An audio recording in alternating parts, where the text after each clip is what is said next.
Bonjour, bonsoir, ça dépend de l'ère à laquelle vous nous recevez en ce net moment sur KN Vision Télévision, votre chaîne d'échange des idées et de responsables. Un gars merci, n'a pas de connu sur tout bazar partout dans le monde entier. Un gars merci, n'a pas de connu sur Oyo Basaliko s'abonner na Katia KN Vision Télévision. Un gars merci, n'a pas de connu Basaliko participer na Katia KN Vision Télévision. Tupesibino merci. Toko senga na bandeko nyonso oyo baza kolinga bakota na kati ya libota oyo bandeko oyo baza na posa bayoka ndenge ba congolais balingi mboka na bango baza ko réagir. S'il vous plaît, au s'abonner, au cliquer cloche, il y a notification pour chaque fois tant que tu retia ba magazine na biso to solo la bandeko jour moko après ozala mutali bosso ya kozwa yango et que ba osala biso malamu mingi. Vous partagez le lien, au like vidéo et koyeba kozala malamu mingi. Lelo tozali mercredi le 14 octobre 2020, parce que dans 16 jours, toujours comme à fin du mois, tout du mois de novembre. Alors tu rappelles la date pour toyeba ndenge tozali kotambola ndenge nzambe za kobatela biso. Tu rappelles la date pour toyeba pe nino eza koleka na kati ya République démocratique du Congo ou peut-être batu mususu baza un peu ignorant ba yebite. Alors lelo toye to solo la ndenge la mesana toujours koloba. Ezene loko mo bande ko tungisanga chaque fois. Na bande ko se demander pour nani mboka na biso ezali ko décollecter na développement. Pour nani mboka na biso tozana nyonso mais tozana nyonso te. Vous devez comprendre. Tozana nyonso mais tozana nyonso te. Mboka na biso République démocratique du Congo biso sotolingi au place mitema na biso ezala chaque jour ezali kobela. Pour la nini politique yebi ko englober makambo nyonso pe BBC nyonso ya République démocratique du Congo. Alors tellement la commune a souka na bino il faut na tout na bandeko tout mais kana ko sangsa baidi to yoka et là on est au sala que République démocratique du Congo mboka na biso et ba ko marcheter. Alors motu nezala ki boye tozali na intellectuel tozali na ba politicien. Est-ce que ezali intellectuel pardon baza ko linga mboka e marcheter? Ou bien ezali ba politique mutu baza kolinga mboka e marché te. Alors toloba ki ke pona mboka e marché ezali ko senga ba intellectuel ou bien ezali ko senga ba politique. Pour hormona na politique ba intellectuel bazali mais paye zaka ndenge ezali liwa. Okomona pena libanda ba bazali a politique ba intellectuel bazali belé mais bazali ko contribuer te pona développement ya mboka. Pour le langage le Bamaka na Congo, tu connais mon niveau. Tu connais mon niveau. Il y a un niveau langage. C'est qui suis-je? Le Bamaka yangoan. Alors, on a pas dit les lotos sur le land Makambongo parce que il faut dire également que l'intellectuel n'est pas tout détenteur d'un diplôme. Un peu donc il est difficile de se dire intellectuel matin ou bien intellectuel et puis le soir aucun n'a pas messe noire. Et puis bien intellectuel. Nous allons comprendre. Alors François Rabelais as écrivain, à comment bébé ouvrage belé. Il y a le bi science sans conscience n'est que ruine de l'âme. Science sans conscience n'est que ruine de l'âme. Alpha Blondy, ou un musicien ivoirien avec au Baksa, Nandenge Naye, alobi science sans conscience n'est que ruine et larmes. Larmes est collée là. Il y a un peu de choses dans la République démocratique du Congo. Alors, tout le monde qui a une réaction à bateau pour parler français, dans le Congo, le français aux intellectuels. C'est là le français aux intellectuels. Babiso tout le portugais, tout le anglais, tout le français, tout le kiris.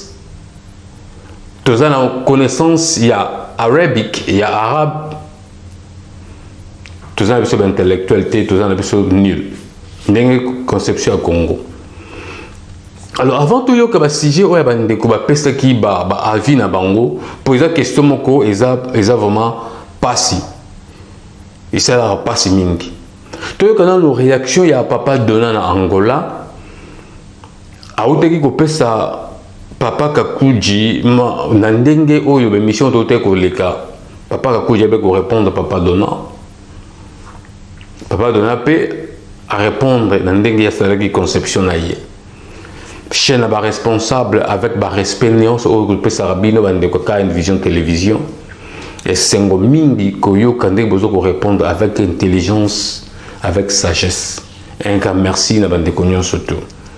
Tout quand nous papa donnant na réaction na yé ou a été adressé na papa Kakuji soki alobakini. Bonjour Ndeko Kelly Brown, bonjour Balandinho, surtout KN Vision Télévision. Monsieur Kelly Brown, permettez-moi de revenir sur l'intervention de Papa Kakuji, l'intervention que Papa Kakuji a faite à l'observation, à la remarque que j'avais moi faite. Okay. Papa Kakuji, c'est un monsieur que je respecte beaucoup. Bon, je sais que c'est mon aîné. Juste, je voulais dire à Papa Kakuji que le fait de n'avoir pas eu à citer directement son nom n'implique en rien, disons, un manque de courage de ma part. Bon, il a vite compris que mon message, d'une part, lui a été adressé. Okay. Et c'est déjà, disons, l'essentiel. En suivant son message, j'ai retenu plusieurs choses à la fois. Okay. Mais en parlant du tribalisme positif, comme il a essayé, disons, de me faire avaler des trucs, là, je ne suis pas convaincu parce que le mot tribalisme a, c'est que je sache, a deux sens. Okay. Le premier sens, c'est que le tribalisme est un type d'organisation sociale fondée sur la tribu. Ce mot est relativement, disons, employé d'une manière péjorative. Okay. Donc, c'est ça. Et le deuxième sens, c'est un type organisationnel fondé sur les sentiments d'appartenance sociale. Okay. Bon, quand Papa Kakuji essaie un peu, disons, de parler, disons, de la culture, de la tradition, des œuvres d'art et tout ça, patati patata, pour essayer un peu, disons, de se justifier. Alors, ça n'a rien à voir avec le tribalisme. C'est vrai que la culture enrichit une tribu. Chaque tribu, chaque ethnie a une certaine tradition. Okay. Et la tradition, c'est pas le tribalisme. Quand même, Papa Kakoudji. Faisons la part de choses. Je sais que, Papa Kakoudji, vous êtes un monsieur intelligent. Au fait, ce que moi, je ne veux pas, c'est entrer, disons, dans le jeu de mots. C'est pas, disons, faire une polémique, quoi. Ce qui nous intéresse pour le moment, c'est les Congos, Papa Kakoudji. Nous sommes tous Congolais. Okay. Ayons pour notre Congo de l'énergie positive, okay. Pour ces pays quand même. Soyons conscients de notre responsabilité. Nous avons toujours soutenu que qu'est-ce que nous allons laisser pour les générations futures. Okay. Donc, soyons quand même responsables, Papa Kakoudji. Ce qui nous unit, c'est parler, disons, pour le Congo dans le sens positif. Okay. Donc, on ne peut pas, disons, se contenter, disons, de voir tout ce qui se passe au Congo dans un angle négatif, quoi. Okay. Ayons confiance et soyons, disons, Congolais dans les sangs. Je vous aime, Papa Kakoudji. Excusez-moi, peut-être que, disons, vous avez peut-être mal compris, disons, mon intervention. Et si, d'une part, vous avez été, disons, vexé, disons, par ça, je vous demande pardon. Merci. Voilà, bande koya KN Vision Télévision, yango libota na biso. Libota KN Vision, yango yo. Est-ce que la République démocratique du Congo est que bonga na ba politicien, tout que bonga na ba intellectuel? Question eza ya makasi, eza ya motuna oyo batuso mitunaka. Congo tala ba docteur, tala ba professeur, tala ba bato baza ko interpréter ba loi na ndenge na bango chaque jour na ba télévision que bango ndi bata mayele. Mais toujours pays eza ko marcheter. Na ebité tant bango ba bibeka ka oyebi niveau na ngai, oyebi nga soki na zanani ya mwana ko za l'intellectuel. Peut-être na République démocratique du Congo. Alors tout yoka maman la biso na Pays-Bas, yepe atindaki audio na ye pour na sujet ou peut déranger qui yepe mingi.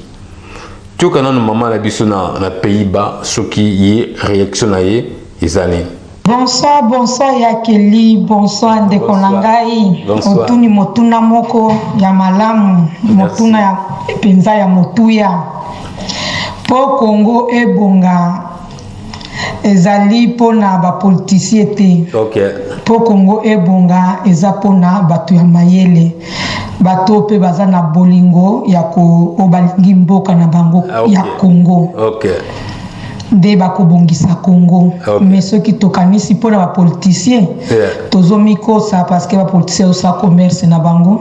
Okay. Ba politicien oteka toujours ba politicien. Okay. Et qui taille ma kanzaka ba politicien. Okay. Ça ba commerçant. Mais Congo po ebonga eza pona bato baza na bolingo. Yeah. Ya Congo, yeah. Bao balingi mboka na bango, mabele na bango, de bakotika Congo ebonga. Okay. Bato baza na mayele, oyo ya kobankisa implice okay. Pona mboka na biso ya Congo poto kende liboso. Okay. Baba ko corriger ba erreur o ba ko sala makambo ya Congo balé wana to bongisa ngo poto kende bien to ko maliboso. Okay. Wa ko za na souci ya mboka na ye ba ke oto zozonga sima po ani ba mboka musuzo kende liboso. Yeah. Ba wana nde ba ko sala Congo ebonga. Yeah. Merci. Wana nde zaki contribution na ngai. Merci Maman Labiso na Pays-Bas, précisément en Hollande, na participation na yo. Continuez toujours ko partager balene mo maintenant, ko parler toujours sur KN Vision où ils allaient chaîne Nabiso, chaîne place bande ko bazo poussa na to bayoka nini o bande ko musuzu baza ko loba. Alors est-ce qu'il y a vraiment des intellectuels dans la République démocratique du Congo? Il faut donc se poser la question. Parce que mon abatu na ba network pardon na ba social network oyo français milai on dirait ba kata singa soki wapi même français ba mo ba lo ba bon te tala ba terme juridique baza ko bim tala ba terme pédagogique baza ko bimisa même beaucoup ça toujours na même place bloqué tout quand nous papa kachama na Suisse ce qui a le bac nini na motuna o toujours sur la lelo. Et bonsoir, Landino Nyonso. Autour de mon a bien. Aujourd'hui, est-ce que Congo est Kobongana ba intellectuel, ton ba politicien? Yeah. Malheureusement, au Congo, il n'y a pas des intellectuels. On confond toujours les diplômés congolais, ceux qui sont passés sur le banc des universités. On les considère comme des intellectuels. Il n'y en a pas. Il n'y a pas des intellectuels au Congo. Voilà, c'est pour ces diplômés, comme ils ne savent pas quoi faire d'autre, ils font la politique.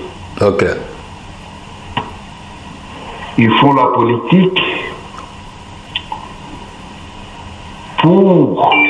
Ce n'est pas pour développer les Congos.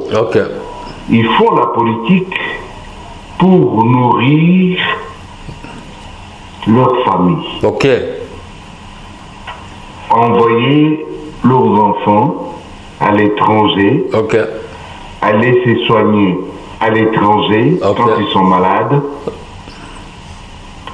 et puis pour se substituer na colon belge oyo bazako eloko ezako zanga bango sikoyo nde bayebisaka biso ke tosalaka batipoyi tomemaka bango nde tozala komema babelge. C'est ça les diplômés congolais aujourd'hui. Il n'y a pas des intellectuels au Congo. Un intellectuel de Moutouako Fanda à lobby à Moni Makamone et Zokoleka Namboka lobby. Oh, qu'est-ce qu'on peut faire maintenant? À quoi réfléchir, à quoi bimisa, maïe naïe, kola kisamuna batunyos que tout ça la boue pour Namboka Nabiso et Kende Liboso. Mais il n'y en a pas. Malheureusement, il n'y en a pas. Voilà. So batumususu baebi ke ba intellectuel bazali baebi sabisu batangela bisu kombo ya moko mibale toyeba comme ça to poser bango ba question na ndingo tuzo komonela mboka na biso za kotambola. Merci beaucoup. Merci Papa Kachama na Suisse na participation na yo na kati ya KN Vision Télévision. Na motuno tozo solo lelo et ça fait très mal que yoka papa azolo baki na mbuka na biso intellectuel bazate.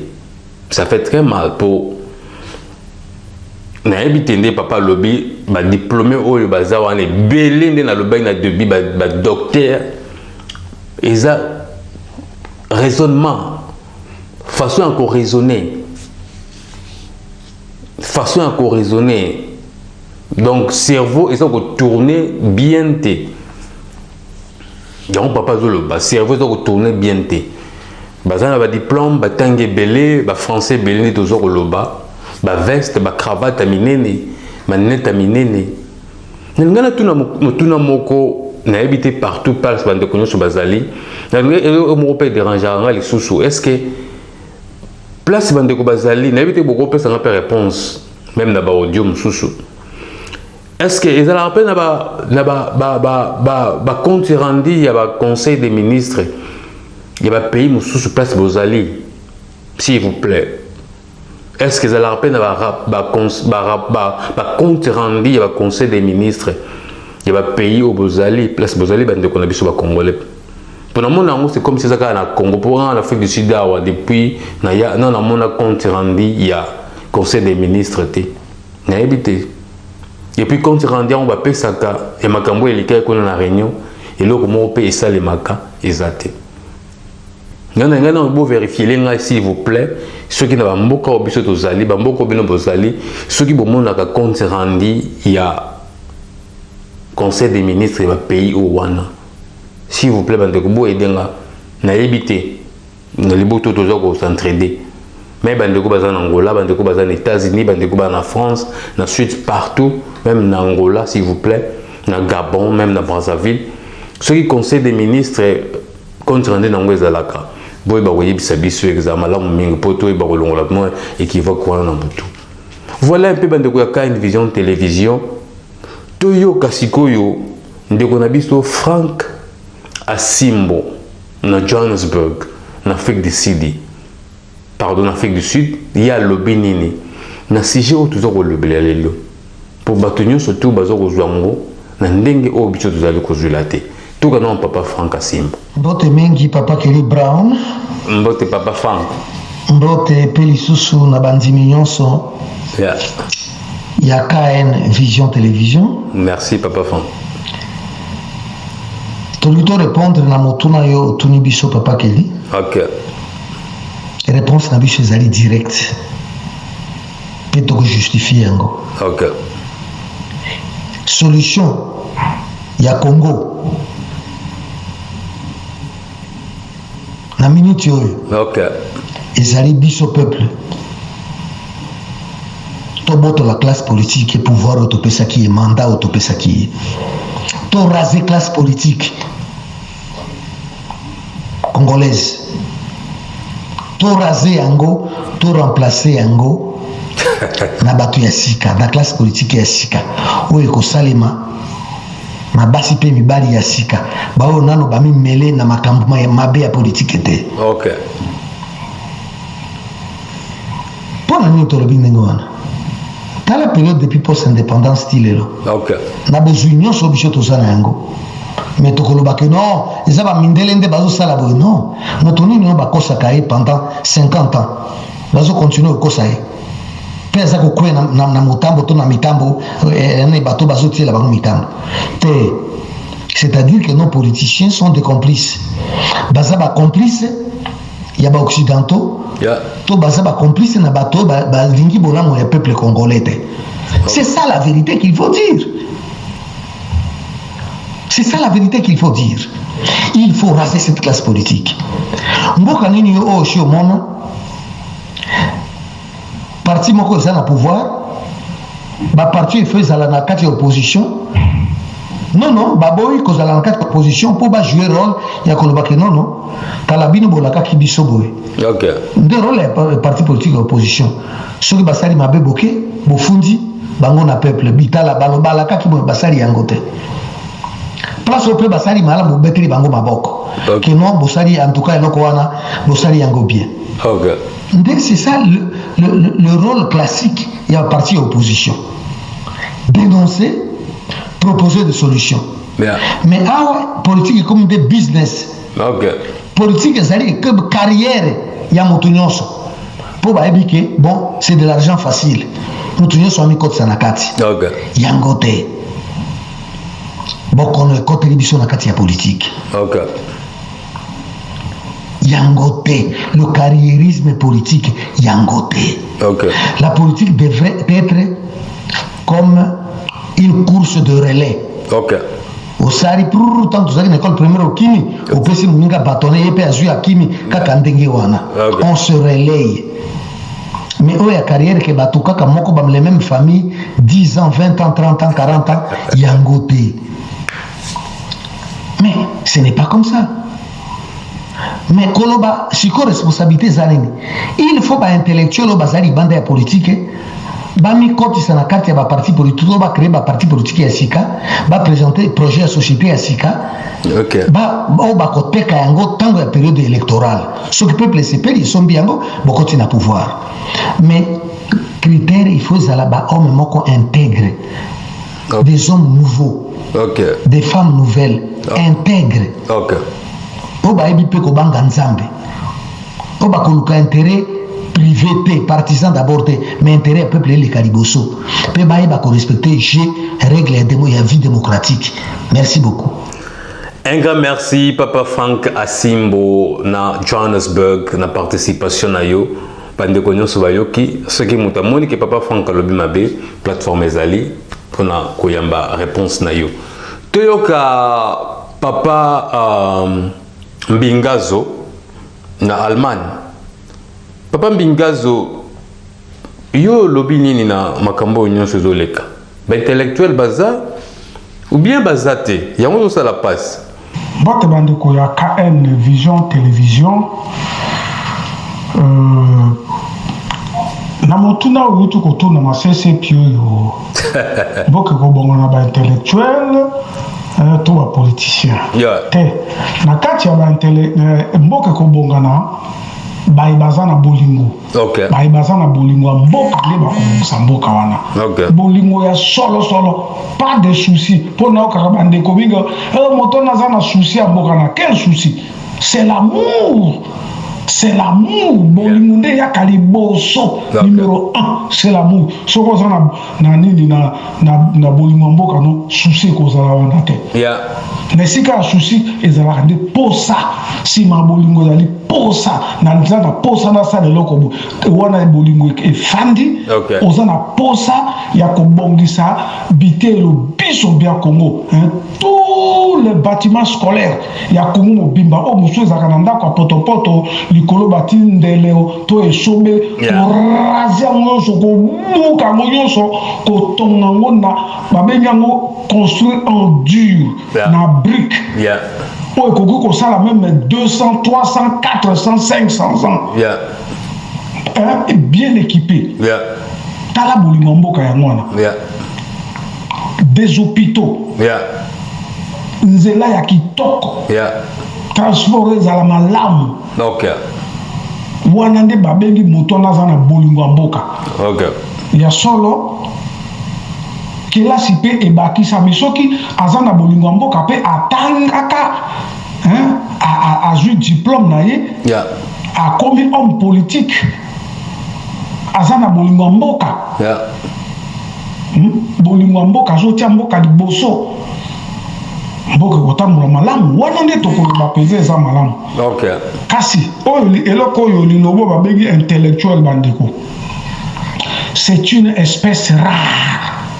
Cause on a diplôme universitaire et lingo bate toza intellectuel ozali na kasa pepelemo babenga ngo pe na linga la pepelemo ozana diplôme mais kas est-ce que ozam intellectuel o babengi na linga la mutu ya bwanya un intellectuel soit abi moto azama intellectuel est différent. Être intellectuel est différent d'être intelligent. Bon, qu'est-ce que les alliés? Au monde, mais celui-là, il est intelligent, mais il n'est pas intellectuel. Au monde. Donc, cause à l'intellectuel, les alliés, espèce très, très, très rare. Bazangi na kati ya ba homme politique ya Congo. Bazali, moko baza na Congo na libanda. Tango soupe na kati ya baza ko kamba, soi-disant baza ko kamba mboka, to l'état ezate. O baza ko kamba mboka, moko bazali bako tanga bango na mosapi. Soki bazalaka soki combien 1000 o basalaka po na mboka ndakisa, tango susu mibale nde baza ba intellectuel. Intellectuel ayibaka mbongo à l'état te. Jamais à comme ministre pour na tonga si ma mbula mibale a komi na ndako e belé. Ce n'est pas un intellectuel, c'est un voleur. Intellectuel aïbakate, moutaboigna aïbakate. À côté la bobele salaire au yaye, à un avantage ou à paix ça dans l'État. C'est tout. Un intellectuel ne vole pas, il est honnête. Un intellectuel est honnête. Yamwana. Moi, les alliés, là, comment on va te baser la carte, Québec, na mona, oh, pour naza intellectuel. Quoi? Intellectuel, quand on y bambongo, il y a chaud de mouton, on met bien ami intellectuel. Mon œil, natiki bino bandeko. Merci, Papa Mbingazo, na Allemagne, na participation na yo, na KN Vision Télévision. Toyoka Papa Kakuji, Sokiye. Alobini, Namakambo toujours Lobelalelo. Bonjour Kelly, bonjour KN Vision Télévision et bonjour à tous les compatriotes qui sont avec nous sur le forum. Kelly, je crois qu'il y a une forte assimilation abusive qui crée aussi une confusion, à savoir qui est politicien et qui ne l'est pas au Congo. La société civile, les clergés, le pasteur, les prêtres sont tous des politiciens. Les jeunes gens sur la rue, on les appelle aussi des politiciens, le Parlement debout. Ils sont très écoutés. Et selon Chilombo, c'est eux qui lui ont demandé de quitter les Lamouka pour créer les caches.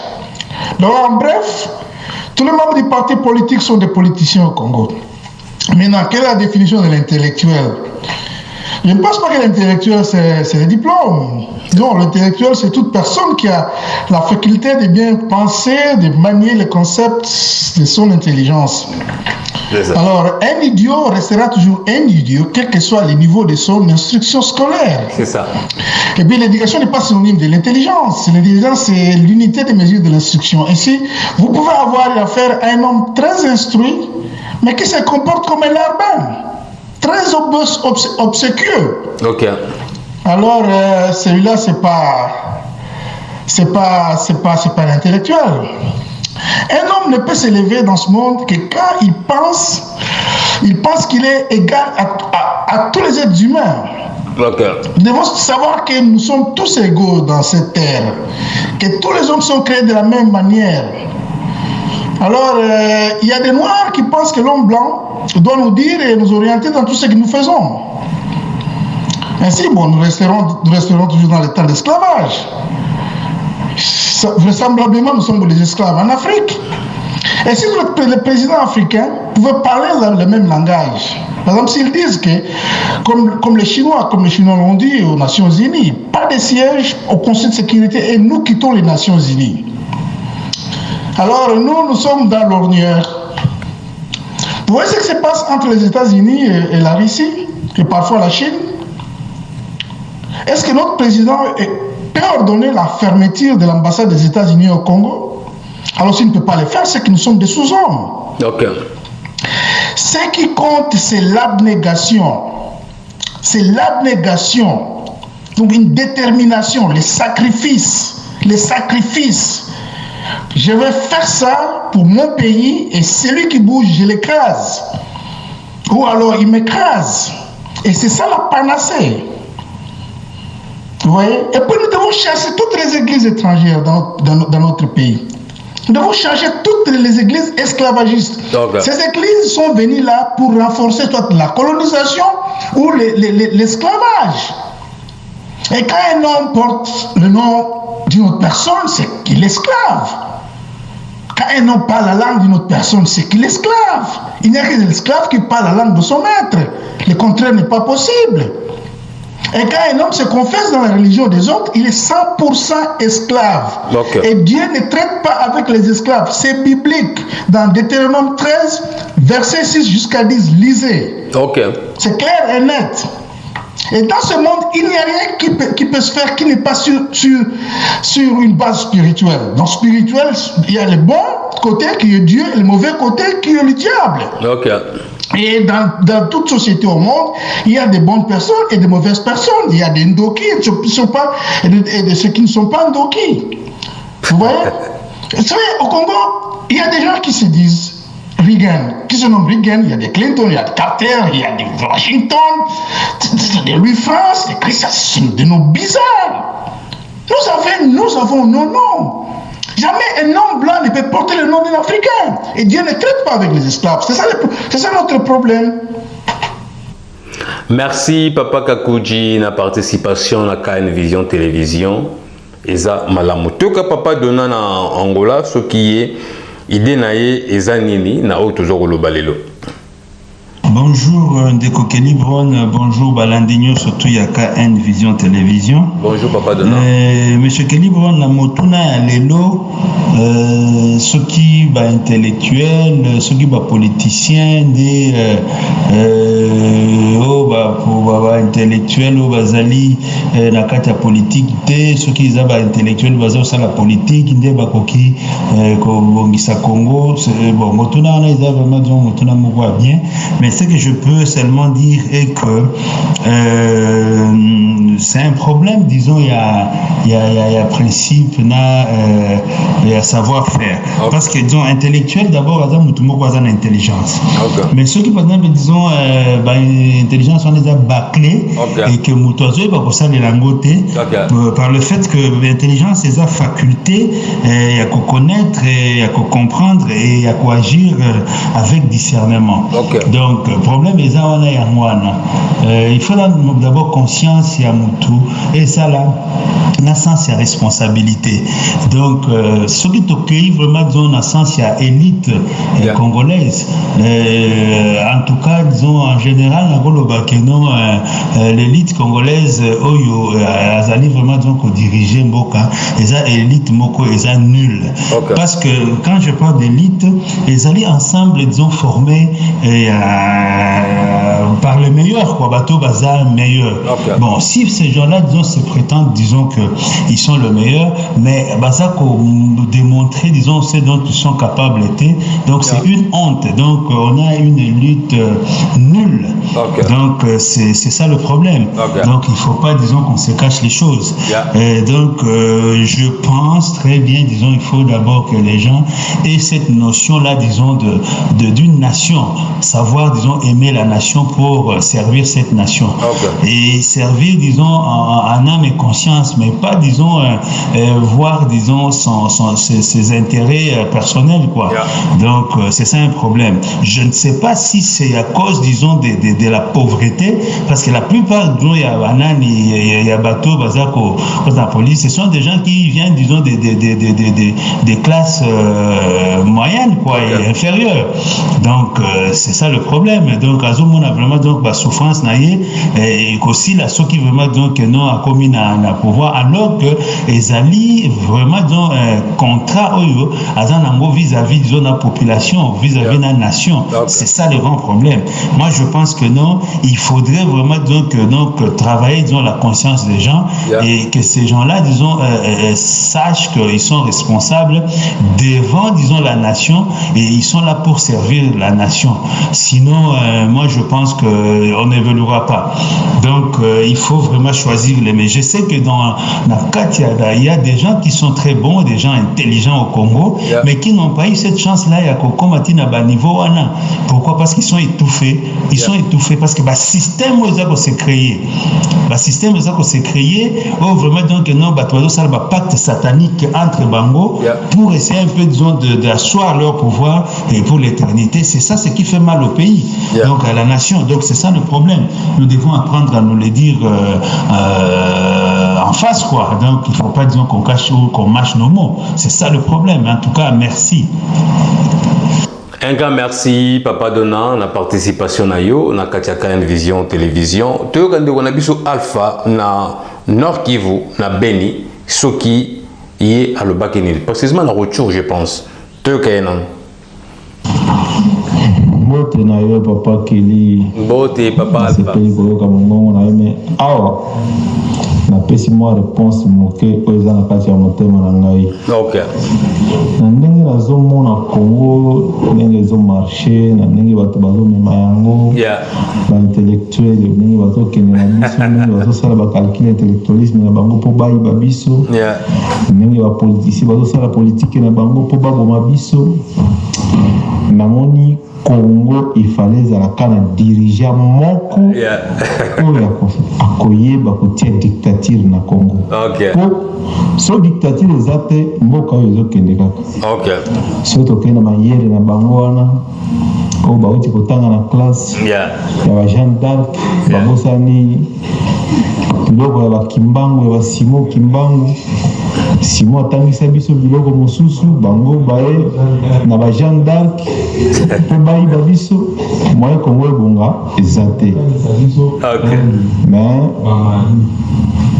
le batangisa biso bamadundala batangisa biso bauma biloko asalaki baye kotangisa biso Jeanne d'Arc baye kotangisa biso ba Napoléon baye kotangisa biso ba Stanley bato moko na mboka oyo toyebi mpe bango te. Okay. baza na posa ya Congo te mais baza na posa ya koboma Congo. De sikoyo mpona ngai ndenge na moni il fallait Congo ezwa dictateur moko oyo akoyeba kodicte baintellectuel na bapoliticien mpona kobongisa mboka yango. À part ça, Congo est kobongate.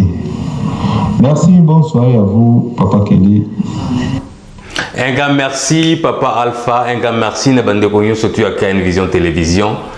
To sepeli na participation na bino nyo surtout, vous continuez toujours à parler sur KN Vision Télévision.